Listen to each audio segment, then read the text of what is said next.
بالوں کی سنتیں۔ نمبر 1، نبی کریم صلی اللہ تعالی علیہ وسلم کے سر مبارک کے بالوں کی لمبائی کانوں کے درمیان تک اور دوسری روایت کے مطابق کانوں تک اور ایک اور روایت کے مطابق کانوں کی لو تک تھی اور ان کے قریب تک ہونے کی بھی روایات ہے۔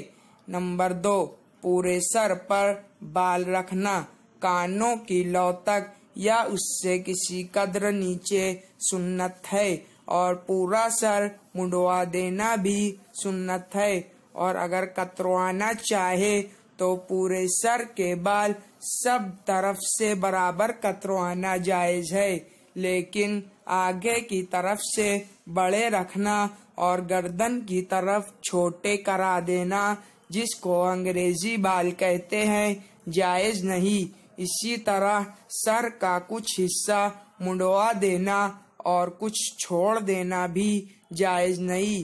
اللہ تعالی ہر مسلمان کو اس سے بچائے۔ نمبر 3، داڑھی کو بڑھانے اور مونچھوں کو کم کرنے کے متعلق احادیث میں حکم وارد ہے۔ داڑھی منڈوانا یا ایک مشت سے کم کتروانا حرام ہے۔ اللہ تعالی ہر مسلمان کو اس سے محفوظ رکھے۔ ایک مشت داڑھی رکھنا واجب ہے اور ایک مشت کی مقدار سنت سے ثابت ہے۔ نمبر 4، مونچھوں کو کترنے میں مبالغہ کرنا سنت ہے۔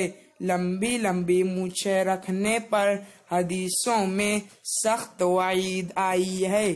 نمبر 5، زیر ناف، بغل اور مونچھوں کے بال اور ناخن وغیرہ دور کر کے صاف ستھرا رکھنا چاہیے۔ اگر 40 دن گزر جائیں اور صفائی نہ کرے تو گنہگار ہوگا۔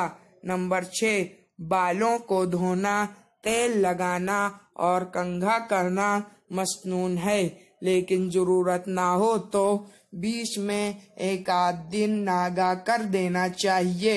نمبر 7، کنگھا کرے تو پہلے دائیں جانب سے شروع کرے۔ کنگھا کرتے ہوئے یا حسب ضرورت نمبر 8، کنگھا کرتے ہوئے یا حسب ضرورت جب بھی آئینہ دیکھیں تو یہ دعا پڑھے، اللہم انت حسنت خلقی فحسن خلقی۔ ترجمہ، اے اللہ، جیسے آپ نے میری صورت اچھی بنائی، میرے اخلاق بھی اچھے کر دیجئے۔